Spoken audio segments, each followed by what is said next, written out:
mean, look how beautiful it is behind me. It is the most famous island in New Zealand.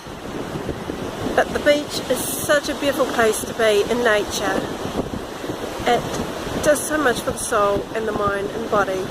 Being mindful when you are walking on the beach is a powerful tool to help you connect with yourself. Trying to find what works for you is the hardest thing in reality. So when you are faced with stress, go for a walk on the beach.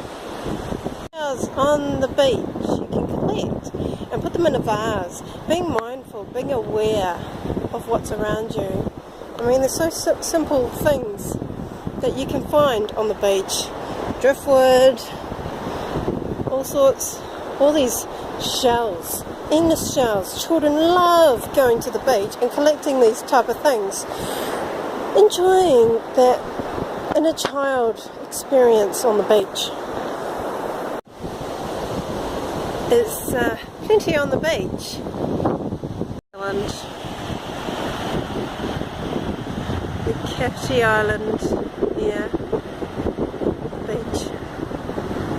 Famous island on the coast.